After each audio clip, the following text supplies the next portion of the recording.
Hola, ¿qué tal amigos? El día de hoy vamos a hacer una lectura acerca de terapia narrativa.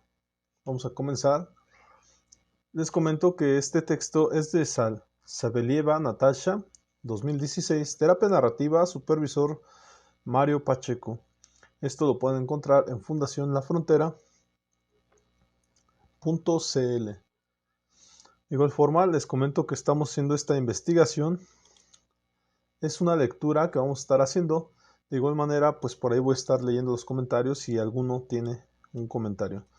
Y el fin de semana, a través de @psicomarsusano en Instagram, podemos tener la conferencia psicológica respecto a este tema de terapia narrativa. Son temas realmente muy psicológicos, así es que quien quiera, pues aquí puede acompañarnos en esta lectura. De igual forma, los saludo desde la plataforma de @psicomarsusano. Conversaciones externalizadoras. White y Epson describen la externalización como un abordaje terapéutico que insta a las personas a cosificar y a veces a personificar los problemas que las oprimen. White afirma: muchas personas que buscan terapia creen que el problema en su vida es el reflejo de su propia identidad o de la identidad de otros o el reflejo de la identidad de la relación. Este tipo de entendimiento moldea sus esfuerzos para resolver los problemas. Desafortunadamente, esos esfuerzos tienen el efecto de exacerbar los problemas. Esto conduce a su vez a que las personas crean más fuertemente que el problema en su vida es el reflejo de ciertas verdades acerca de la naturaleza de su carácter, acerca de la naturaleza y el carácter de otros, acerca de la naturaleza o el carácter de la relación. Las personas creen que sus problemas son internos a su yo o al de otros. Las conversaciones externalizadoras pueden suministrar un antídoto a esos entendimientos internos por medio de la objetivación del problema. Esto hace posible que las personas experimenten una identidad separada del problema. El problema se convierte en la persona, no en la persona. En el contexto de las conversaciones externalizadoras, el problema deja de representar la verdad acerca de identidad de la persona y se hacen visibles y accesibles opciones para la solución exitosa del problema. Este proceso ayuda a que el problema se convierta en una entidad separada, externa a la persona o a la relación a la que se atribuía. De este modo, los problemas considerados inherentes y las cualidades relativamente fijas se atribuyen a las personas o a relaciones, se hacen entonces menos constantes y menos restrictivas. White y Epson, Pine y Tarragona han descrito las siguientes fases en las conversaciones externalizadoras: nombrar el problema, explorar los efectos del problema en la vida de la persona, deconstruir o colocar el problema en el contexto. White y Pine describen del siguiente modo esas frases. Fase 1. Negociar una definición particular del problema. Descripción saturada del problema. El terapeuta ayuda al sistema cliente a definir el problema por el cual ha buscado terapia. En el proceso de negociación se busca caracterizar en forma densa el problema. El terapeuta toma en forma seria la descripción y la acepta, asumiendo al mismo tiempo que es probable que aquella no sea toda la historia o la única historia. Una vez que la persona finaliza el recuerdo del problema, el terapeuta comienza a hacer preguntas para clarificar lo relatado y solicita al consultante que describa con mucho detalle la dificultad para clarificar los efectos a esas dificultades en su vida. Ejemplo 1. Luisa, una profesora, y Juan, un operador de máquinas, se casaron después de un rápido romance. Después de un año de matrimonio feliz, la salud de Juan se deterioró y Luisa cuidó de él durante 6 meses de la enfermedad terminal que padeció, y había fallecido 8 meses antes que Luisa buscara ayuda terapéutica. Ella atribuía la enfermedad de Juan a la negligencia de su empleador para tomar medidas de seguridad en el trabajo y a la cultura machista de correr riesgos en el trabajo. Describió que las circunstancias de la enfermedad y la muerte de Juan y sus principios y sus propios sentimientos aún la abrumaban. No podía dormir, se afectaba su propio trabajo y lloraba cuando iba de compras o conducía en el automóvil. El terapeuta invitó a describir otras formas en las cuales su vida estaba afectada y habló de otras reacciones, incluyendo pesadillas, incapacidad de gozar la vida y un sentido de desesperanza.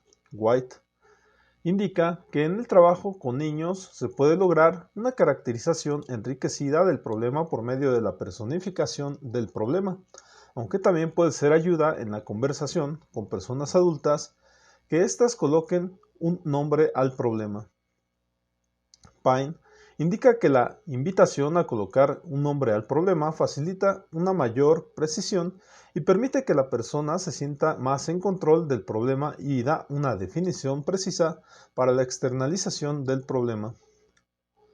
Ejemplo 2. Ejemplo del caso 2. Susana y Rod describieron el problema de Spencer, de 7 años, como encopresis. Era un problema que el niño tenía hace tiempo y que había desafiado los diversos esfuerzos para resolverlo. Los padres hablaron de su frustración aguda y la falta total de entusiasmo de Spencer por alguna iniciativa para aliviar este problema.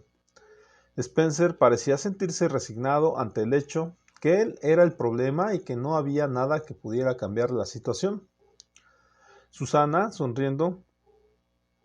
White, bien, cuéntame, es como si todos ustedes estuvieran viviendo bajo el reinado de una encopresis. Susana, sonriendo, en reconocimiento del juego de palabras, a veces aparece en forma de un torrente y es un desastre. Rod, a veces estamos hasta el cuello, es muy escurridizo, sale en todas direcciones ensuciándolo todo. Es un buen resumen, ¿cierto? Susana, si las cosas salen de control y es difícil manejar las cosas, ¿cierto, Spencer? Sí. ¿Qué diría acerca de la naturaleza del carácter de la encopresis que altera la vida de las personas sin que se haya invitado? ¿Qué dirían acerca de una encopresis que ocasiona esos desastres y hace difícil manejar las cosas? Susana, bien, yo diría que es encopresis traviesa. Rod, yo diría lo mismo. M, ¿qué dirías tú, Spencer? Spencer, a ver, si yo diría lo mismo, ¿qué dirías tú, Spencer? Spencer, es el señor travieso. ¿Es el señor travieso? ¿Es realmente bueno saber esto? Sí. Ejemplo, caso 1. Luisa denominó el problema como duelo, frustración y rabia. Cuando el terapeuta examinó con más detalle las circunstancias de la enfermedad del esposo, Luisa cambió el nombre rabia a violencia justificada. Fase 2. Mapeo de los efectos del problema. A continuación se indaga acerca de los efectos, influencia del problema en diversos dominios de la vida, en la cual han sido identificadas las complicaciones. Estos dominios pueden ser en el hogar, en el lugar de trabajo, la escuela, con los pares, en relaciones familiares, relación consigo mismo, amistades, identidad, incluyendo los efectos del problema en los propósitos, esperanzas, sueños y aspiraciones y valores de la persona, posibilidades futuras y horizonte de la vida de la persona. Las preguntas que guiarán la conversación indagarán, por ejemplo, los efectos del problema en la relación de la persona con los demás, su impacto en los sentimientos de la persona, su interferencia en los pensamientos de la persona, sus efectos sobre la historia de la persona, sobre quién es como persona, cómo ha estado tratando la vida en su propia persona. Las estrategias, técnicas, decepciones y trucos a los que el problema ha recurrido para estar en la cabeza, en la vida de la persona. Los propósitos que guían, las cualidades especiales que posee el problema, de las cuales depende para socavar y descalificar los conocimientos y habilidades de la persona. Los propósitos que guían los intentos del problema para dominar la vida de la persona y los sueños y esperanzas que el problema tiene para la vida de la persona. Los planes que el problema tiene listos para poner en acción si su dominio se viera amenazado. En esta fase se indagará también acerca de la influencia que tiene la persona en la vida del problema. Preguntas de influencia relativa, es decir, cómo la persona coopera con el problema. Ejemplo 3.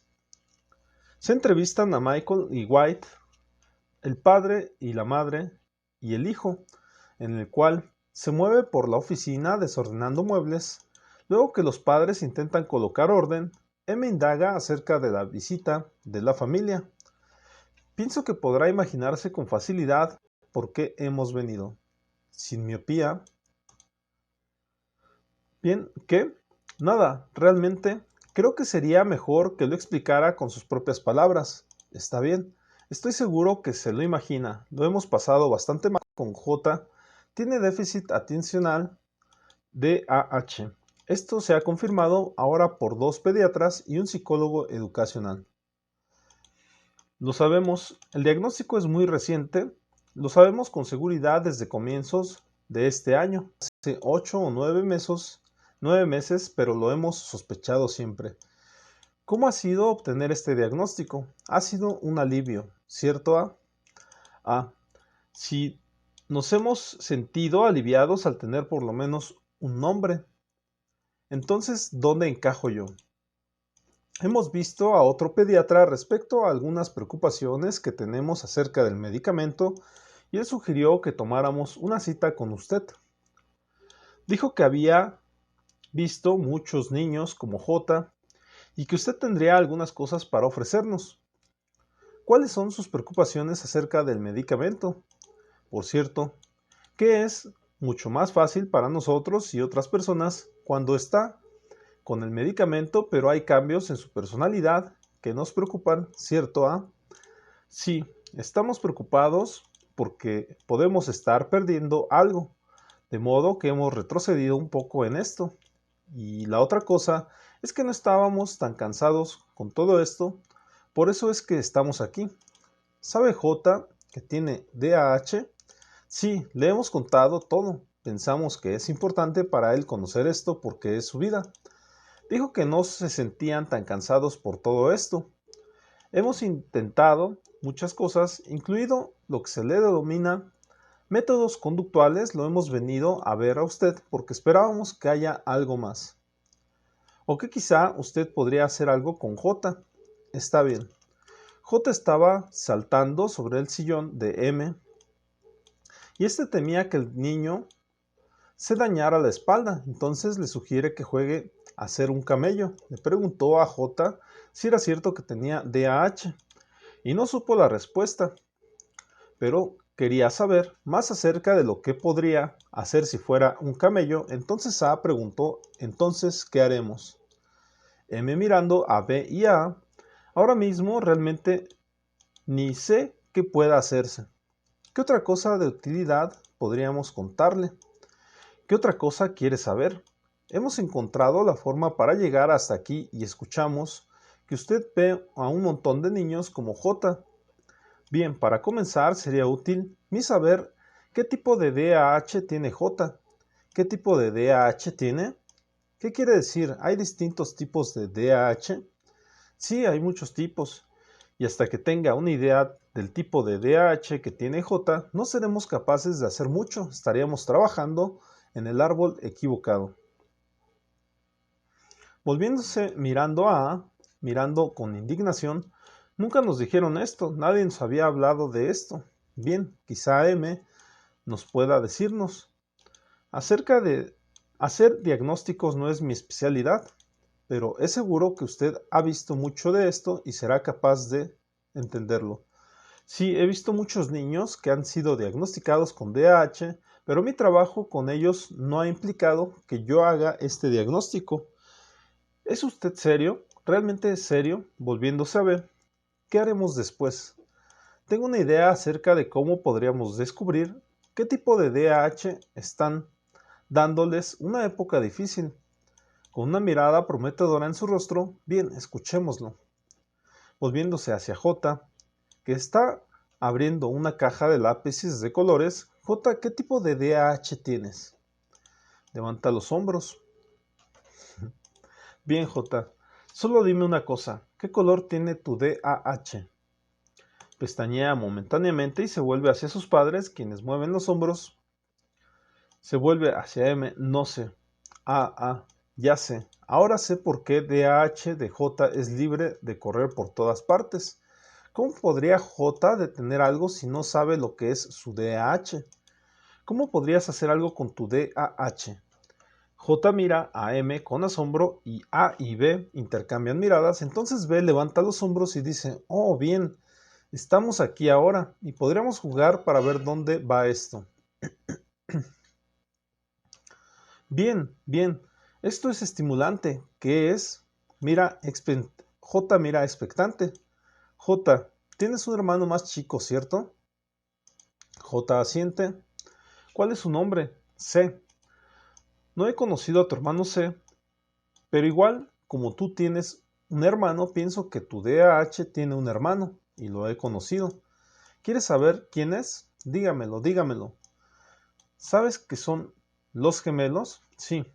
Bien, creo que tu DAH tiene también un hermano gemelo y lo he conocido.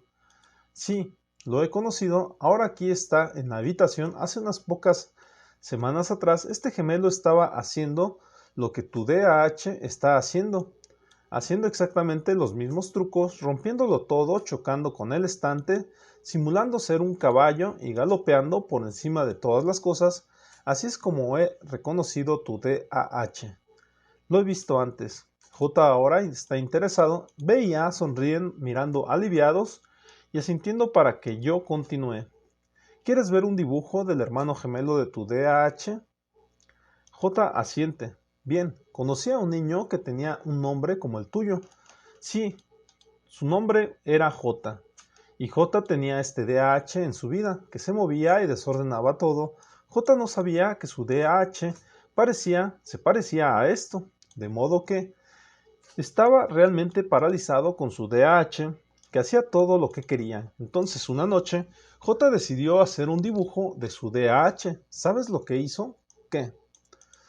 J tuvo una gran idea. Se despertó en el medio de la noche y dio un vistazo a este DAH. Sí, DAH estaba descansado sobre su pie, fumando un cigarrillo, imaginando nuevos trucos para jugar con J y esperando que J despertara para irse con él. Antes que esta DAH pudiera saltar sobre él, J tomó una fotografía mental de ella y a la mañana siguiente la dibujó. ¿Puedo mostrarte a qué se parece DAH de J? Ya que me dio una copia. Espera, aquí y te lo traeré. Abriendo muchos los ojos, J, muéstremelo, muéstremelo, muéstremelo. B, espera, espera. M te lo mostrará. Sale de la sala de la entrevista de su oficina y regresa con un gran dibujo del DAH de J. Mira esto. J, toma el dibujo. Con cuidado, ten cuidado, manténlo derecho. ¿Quién sabe lo que le sucedería si este DAH se libera? Si tu DAH y el DAH de J se juntan en esta habitación, ¿quién sabe qué sucedería en este edificio, en todo el vecindario? Todos tendríamos que salir corriendo. Tenlo derecho, J. Aquí te ayudaré. J sostiene con firmeza el dibujo mientras la mira. M, sin embargo, J, no estoy realmente seguro que este es el hermano gemelo de tu DAH y tenemos que estar seguros si queremos hacer algo. ¿Cómo podríamos descubrirlo? Con entusiasmo, J. Sí, sí, ¿cómo podremos descubrirlo? No sé, le preguntaré a tu mami y a tu papi acerca de esto. A y B especulan acerca del DAH, aunque J rechaza todas sus proposiciones. M pide permiso para tomar notas, para ocupar ese material con otras familias. De pronto J tuvo una idea. Ya sé, ya sé. ¿Qué? Me despertaré en el medio de la noche y sacaré una foto de mi ADH antes de que salte hacia mí. Lo haré. Es una gran idea, J, y después podrías dibujarlo en la mañana y traerlo a M para que lo vea. Sí, es una gran idea. ¿Cuándo lo harás? Esta noche despertaré y tomaré una foto del DH. Seré más rápido que el DH. Parece ser un buen plan. ¿Qué podemos hacer para ayudar? Deberíamos recordarle a J de este plan antes de que se vaya a dormir esta noche. Recomiendo que no le diga nada, no le mencionen el ADH. Podría enterarse e intentar engañar a J. No queremos avisar a ADH de los planes de J. El ADH es muy tramposo. ¿Cierto, J? Sí. Bien, realmente es un alivio. ¿Usted quiere decir que no hagamos nada? Lo que pueden hacer es esto. En el desayuno usted y B podrían simplemente decir a J, lo hiciste. Si J dice sí, podrían celebrar esto de alguna forma y ayudarlo a pintar a ADH. Si él dice ¿hice qué?, ustedes pueden decir olvídalo, nada. Y podrían hacer esto cada mañana hasta que J haya llevado a cabo su plan. Esto es fácil. No completamente, porque sería bueno que usted y B pudieran estar de acuerdo en esto. Podrían practicar antes de dejar esta habitación. B y A sonríen. 3 semanas después regresaron. Primero entraron A y B, y detrás de ellos venía J sosteniendo un inmenso dibujo, golpeando la silla en respuesta a la sorpresa. Oh no, ¿qué es esto? Ayuda, ayuda, ayúdenme. Hay un ADH perdido en mi sala. Oh no. J, ayúdanos. Apareciendo de pronto detrás del dibujo, lo engañé. Oh, qué alivio. Eres tú, J, me engañaste. Pero sostén esa cosa, no la dejes caer. Lo tengo agarrado, está bien. Lo tengo agarrado. M y J estudiaron juntos el dibujo de DH y lo compararon con el otro J. Estuvieron de acuerdo que era el gemelo de DH de J, pero era una versión mutante ninja, y por lo tanto era más difícil entrenarlo. J estuvo animado relatando historias de los trucos que este DH lo hacía y cómo él se las había arreglado para salvar el día. Esto dio la oportunidad para que M hiciera preguntas acerca de de las consecuencias de las actividades del DH. M, ahora que conocemos es tu DH, permítenos saber lo que ha estado haciéndole de tu vida. ¿Por dónde deberíamos comenzar?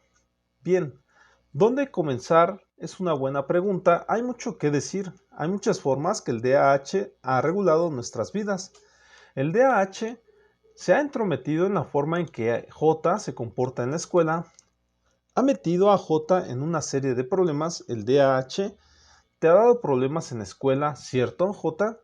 ¿Ocupado en pintar otro dibujo de su DH? Sí. Y también le ha dado a algunos profesores un poco de dolor de cabeza, ¿cierto, J? El DH también ha dado problemas con otros niños y ha metido a J en algunas peleas, ¿cierto, J? Sí. ¿En qué forma J te ha dado problemas con otros niños? Ellos quieren que me aleje de ellos. Y con tu mami y papi, J, ¿se ha entrometido el DH entre tú y tu mamá y tu papá? ¿Les ha estado dando problemas? Sí. ¿Qué tipo de problemas? También les ha dado dolores de cabeza, ¿cierto, mami? Sí, y me cansa. ¿Y tu papi? Ah, bien. Le ha dado enojo, ¿cierto, papá? Es verdad. Y no me siento muy feliz conmigo mismo con esto. El DH está enredando las cosas entre J y sus profesores, entre él y otros niños, y entre él y ustedes dos. ¿Qué les dice esto respecto al DH? ¿Qué dice esto acerca del DH? Quizá dice poco. J, ¿crees que tu papi está en lo correcto acerca de qué dice el DH? Sí, eso significa y es nada. Dijiste que el DH es tramposo. Háblame más de sus trampas. Las tácticas y las estrategias empleadas por el DH fueron descritas en términos que fueran relevantes para J y fueron descritas con detalle algunas de las consecuencias de esas tácticas y estrategias. Esto suministró una serie para un examen más detallado de los planes que tenía la DH para la vida de J. Después M consultó a J y a sus padres acerca de su posición acerca de las consecuencias de las acciones del DH y los planes que tenía el DH para su vida. Tengo una idea clara acerca de lo que ha estado siendo el DH, enredando las cosas entre J y su mami y su papi, entre J y otros niños, y entre J y sus profesores. Y cómo ha estado haciendo que J se divierta, y también ha estado enfadando a la mami y al papi de J. También tengo una idea clara de los planes de DH tiene para el futuro de J. Quiere ser el único amigo de J, dejarse a J solo para él. Esta es la primera vez que hacemos un recuento de los problemas que el DH nos ha estado ocasionando, J. ¿No es cierto que esta es la primera vez que hemos tenido un buen cuadro de lo que ha estado siendo el DH? Sí. ¿Eso es todo para usted? Es decir, ¿Es que el DAH está bien para todos? En lo absoluto, no estoy muy feliz con todo esto. Yo tampoco quiero que mi familia esté lejos del DAH, ¿cierto, J? Sí, queremos a nuestra familia lejos, ¿cierto, papi? Y respecto a los planes que el DAH tiene para la vida de J, los planes del DAH es ser único, el único amigo de J. ¿Estás feliz de cumplir con esos planes? En absoluto. Esos planes harán miserable la vida de J y él no querría eso, ¿cierto, J? En lo absoluto, en lo absoluto. Está bien. Entonces no hay nadie feliz en esta sala con lo que se está haciendo el DAH. Si hay, ¿quién? El ADH está feliz con todo esto, todos ríen. Correcto, comprendo qué parte del DAH. Nadie en esta habitación está feliz con lo que ha sido de él del DAH. Y nadie está feliz con los planes del DAH. Correcto, en lo absoluto. Bien, eso está establecido. Ahora me gustaría saber algo que tú puedes contarme que me ayudaría a comprender por qué el DAH no está bien para ustedes y por qué los planes del DAH no están bien para ustedes. La conversación continuó acerca de la relación que J y sus padres querían tener sin el DAH interfiriera las conexiones que J quería tener con los otros niños y los profesores y que el DAH estaba inhibiendo y algunos de los planes que J tenía para su propia vida sin el DAH. En la conversación los padres dijeron que era esta la primera vez que escuchaban a J hablar acerca de sus ideas para su propia vida. Al final de la sesión, la conversación versó acerca de las iniciativas que podrían estar a disposición de J y sus padres para revelarse de las actividades del DAH. Eran iniciativas que encajarían con algunas de las intenciones que habían definido en su revisión de su insatisfacción con la influencia del DAH. J contribuyó con 7 proposiciones para estas iniciativas y fue muy claro en sus intenciones de colocar el DAH en su lugar. Quería mantener al DAH como un amigo especial, pero no quería mantenerse apartado y dejar que el DAH gobernara su vida. Fase 3. Indagación acerca de acontecimientos extraordinarios. En esta fase, una vez que se ha agotado en la fase anterior, se indaga acerca de si ha existido alguna ocasión en la cual la persona ha desobedecido, no se ha dejado influenciar al problema externalizado. Estas circunstancias se denominan acontecimientos extraordinarios. Las áreas a indagar pueden ser las siguientes: los territorios de vida sobre los que la persona aún tiene cierto control, a pesar de los intentos del problema para arrebatárselo. Las técnicas, estrategias y trucos que la persona ha desarrollado como respuesta ante el problema y que en ocasiones han sido efectivas para detener los esfuerzos del problema para tomar las riendas de la vida de la persona. Las cualidades, conocimientos y habilidades especiales que tiene la persona y que han sido difíciles de vencer por el problema en sus propósitos de descalificación y debilitamiento de la persona. Esto puede incluir una investigación sobre la naturaleza del diálogo interno que la persona ha desarrollado para oponerse a los intentos del problema por imponer su autoridad en la vida de la persona. Los propósitos y compromisos que guían los esfuerzos de la persona para oponerse a los intentos del problema para dominar su vida y que han frustrado los sueños y esperanzas del problema. Quienes apoyan al sujeto, familias, amigos, conocidos, maestros, terapeutas, etc. Y los roles que han jugado para negar los deseos y ambiciones del problema. Las opciones disponibles para que la persona tome ventaja de las fallas del problema y así poder retomar los territorios de su propia vida. Ejemplo, caso 1. Luisa identificó algunos acontecimientos extraordinarios, situaciones en las cuales ella había contradicho su historia dominante, estar abrumada, había continuado en su trabajo, había enfrentado los aspectos financieros de fallecimiento de su esposo, habían continuado asistiendo a un club de hockey para discapacitados y habían dejado de beber, hábito que había aumentado considerablemente después de su pérdida. También Reconoció que los intentos para persuadirla que se movilizara en su vida habían sido inapropiados e inútiles, en conjunto a pesar de los momentos ocasionales de pánico, cuando ella se preguntaba si la intensidad de sus sentimientos indicaba inestabilidad. Ella se las manejó para reconocer que el duelo y la rabia justificada eran naturales y apropiados. Cuando la persona ha mencionado aspectos de su experiencia que parecen negar, contradecir o modificar la historia saturada del problema, el terapeuta invita al cliente a expandir las circunstancias y la naturaleza de estos resultados singulares por medio de preguntas de construcción que centran la atención en cómo aquellos no encajan con la historia saturada del problema. Las preguntas del terapeuta son de amplio rango, cubriendo los sentimientos, acciones y pensamientos de la persona en el pasado, en el presente y para el futuro.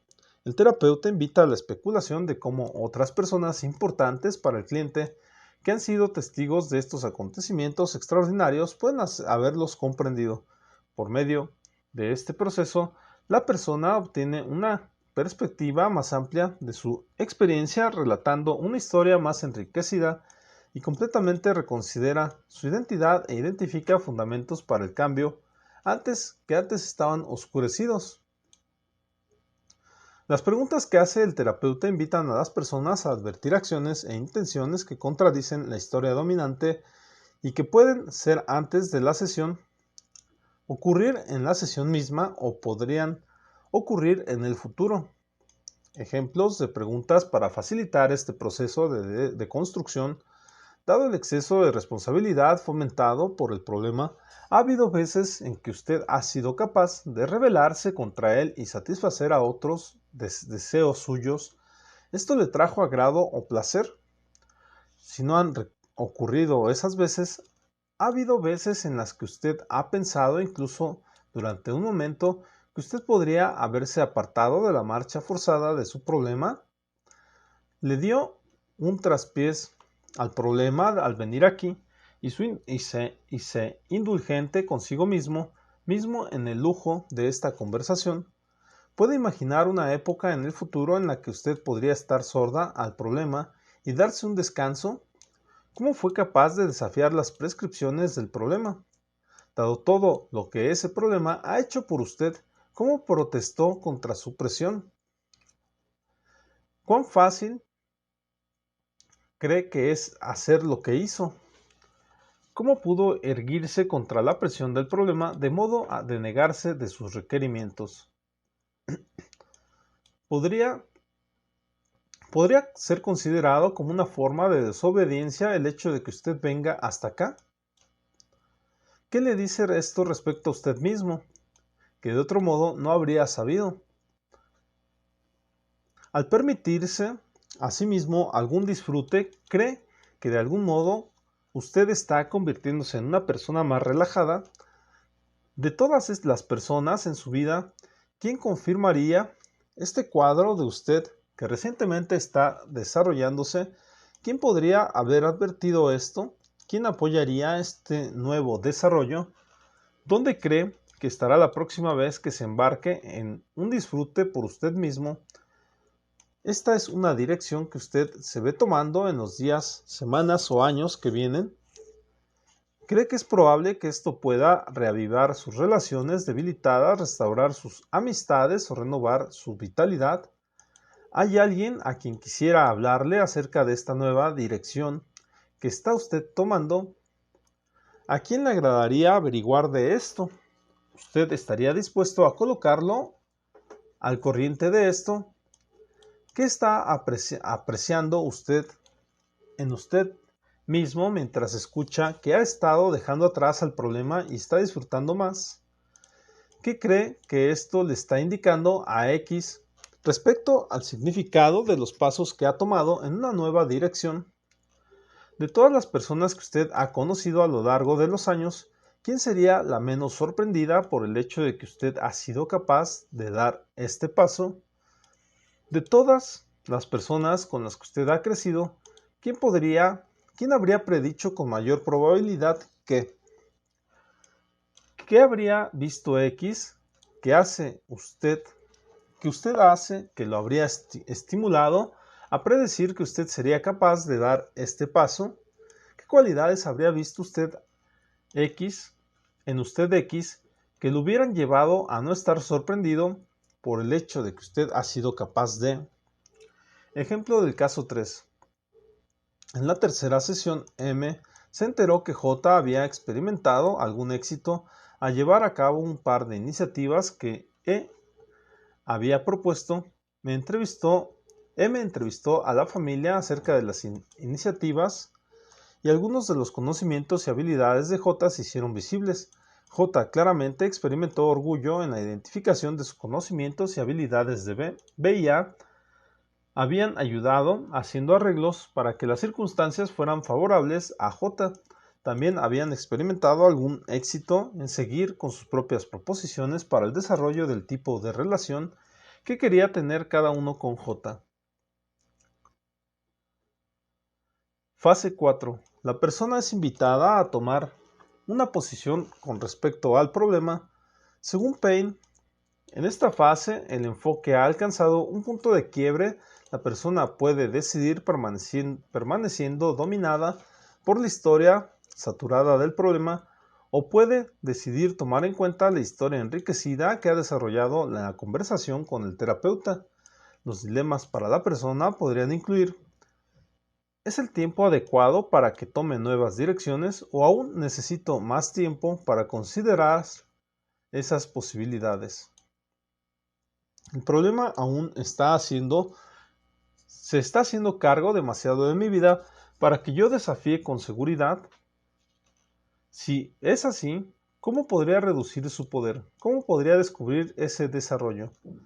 Payne indica que generalmente las personas deciden posicionarse en una forma diferente respecto al problema y toman la decisión de ejecutar acciones. Sin embargo, a veces pueden decidir que el cambio es muy perturbador, doloroso o prematuro.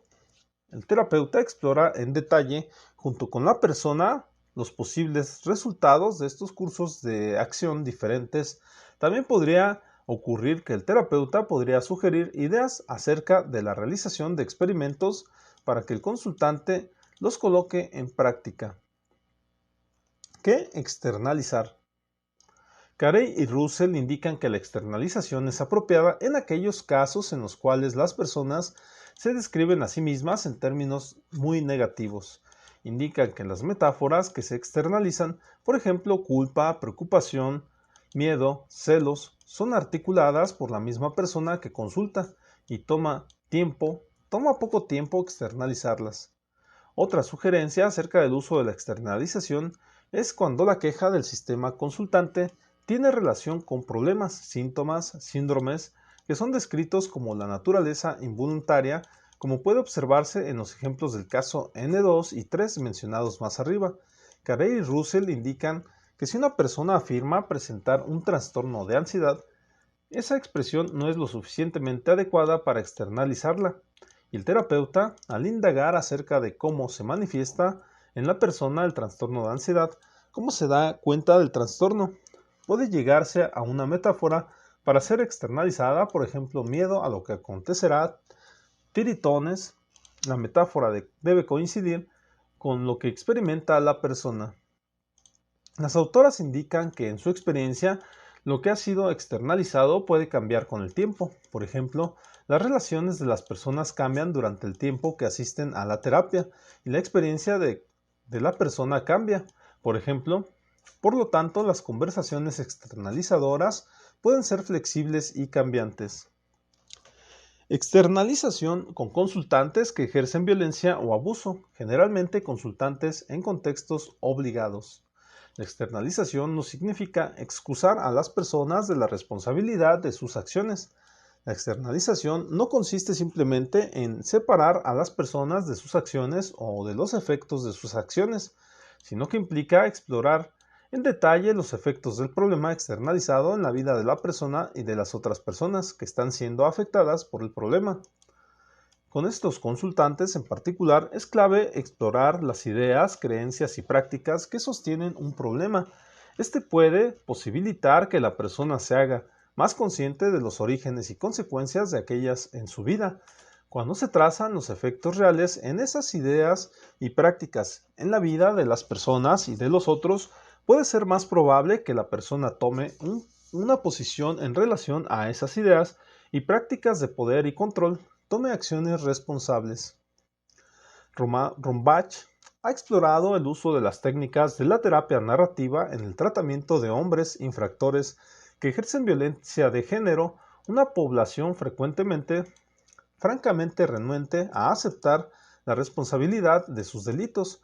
La autora ha usado preguntas respetuosas para la creación de un espacio donde los infractores puedan usar su pensamiento y su sabiduría. De este modo se produce una liberación de las creencias patriarcales y se abre una oportunidad para que los hombres reconstruyan su identidad de acuerdo a las personas que prefieren ser.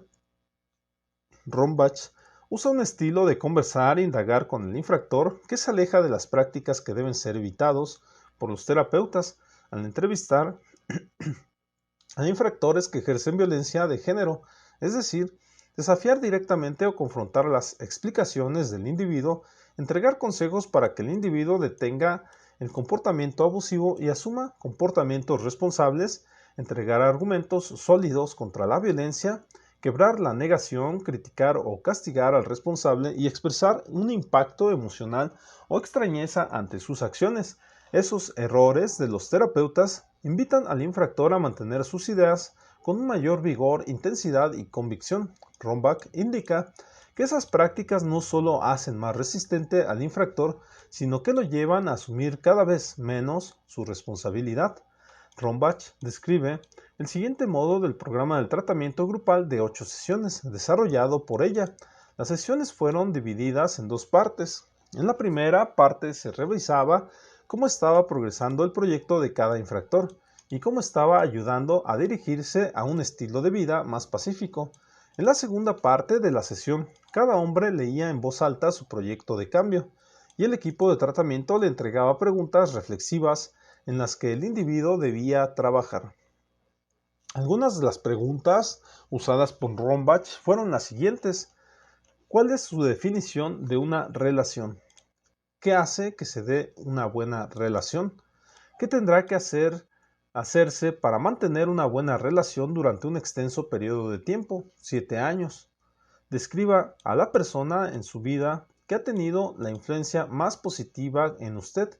¿Cuáles son las cosas que hizo esa persona para tener una influencia positiva en usted? ¿Qué aspectos de usted le permitieron ser influenciado por esa persona? ¿Cómo puede integrarlo o ha integrado esas buenas influencias en su vida? ¿Cómo ha llevado o puede llevar usted mismo a esa persona por el resto de su vida? ¿Cuáles son las cosas que están ocurriendo o se están diciendo en este grupo que son útiles para usted? ¿Cómo lo están ayudando en su vida? ¿Cuáles son las cosas que están ocurriendo o que están diciendo en este grupo que no son útiles para usted? ¿Cómo pueden cambiarlas esas cosas en algo positivo para usted? ¿O qué necesita que ocurra en el grupo para que esta sea una experiencia positiva para usted? ¿Qué necesita que suceda o sea construido en su estilo de vida actual para garantizar que usted pueda mantener su éxito en la promoción de la paz dentro de sí mismo y le asegure que continuará en una dirección pacífica en los años venideros? ¿Qué ha significado la participación en el grupo para usted y su familia? Otro tipo de preguntas usadas y entregadas para la reflexión entre las sesiones fueron las siguientes. Si nos uniéramos a usted en la justificación de la violencia, ¿le daremos más o menos razones para comportarse con violencia? ¿Cómo respondería el juez, el delegado de libertad vigilada, el público en general, si ellos supieran que los consejos le están dando más razones, no menos razones para apoyar la violencia? ¿Es fuerte un hombre que es controlado, que puede ser empujado a la violencia cuando otra persona aprieta el botón de la violencia? ¿Le servirá más o menos si nos uniéramos a usted para justificar su violencia? Sería ayudado de mejor manera si promoviéramos que usted tuviera el control completo de su comportamiento. Si usted pudiera culpar siempre a otros de su comportamiento, sería un buen padre, una buena pareja. ¿Ayudaría eso a su autoestima? ¿Qué clase de pareja le gustaría ser? ¿Alguien que asume la responsabilidad de sus acciones o alguien que los culpa por su comportamiento? ¿Cómo le ayuda su conciencia a justificar la violencia? ¿Son las justificaciones un hábito que le gustaría romper? ¿Promovería la justificación de la violencia una mejoría en la sociedad? ¿Lo ayuda a la justificación a su hábito a enviar la culpa y la responsabilidad al fondo de su mente? La sociedad sería ayudada por hombres que son maestros de la justificación o maestros en disminuir los conflictos. ¿Obtiene un hombre el respeto de otros hombres al justificar la violencia o por justificar la no violencia? ¿Qué hace por su propio respeto su comportamiento violento? ¿Qué resultados tendría el hecho de que usted escribiera una larga lista de justificaciones para el juez? ¿Cuál sería la consecuencia probable? Bien, hasta aquí me voy a quedar para acerca de esta lectura de terapia narrativa. De igual forma les comento que el día sábado va a haber una conferencia en Instagram en @psicomarsusano. Les recuerdo, ahí podemos tener la conferencia ya con mis opiniones y de igual forma, esto nada más es la lectura de los textos que he elegido para hacer esta investigación. Aquí estoy leyendo algunas de las cosas que me escriben por aquí. Por ahí me escribió Abraham 09113. Gracias, señor, he aprendido mucho de usted, Master. Compartió, me dice por ahí, Yuremal Alexander de Salas. Saludos, te amo, gracias, los quiero mucho. ¿Alguna pregunta que tengan? De igual forma nos quedamos. La temática siguiente será conversaciones de reautoría. Eso ya será para la próxima. Y les comento, casi no uso mucho el live de Instagram, perdón, de aquí de TikTok, porque generalmente aquí me gusta más interactuar con ustedes y contestar algunas preguntas, nada más que no he encontrado el momento para hacer estos directos. Sin embargo, pues igual si me lo van pidiendo por ahí, pues desde luego lo podemos ir haciendo algunos lives para ir contestando cosas. Entonces, por ahora yo me despido y les agradezco que hayan estado por ahí conmigo. Y les recuerdo, soy @psicomarsusano en todas las redes, así es que búsquenme en Instagram, en YouTube y no olviden suscribirse también en YouTube a Biblioteca Psicológica Virtual. Ahí también se reproduce la conferencia y desde luego tengo muchos contenidos psicológicos.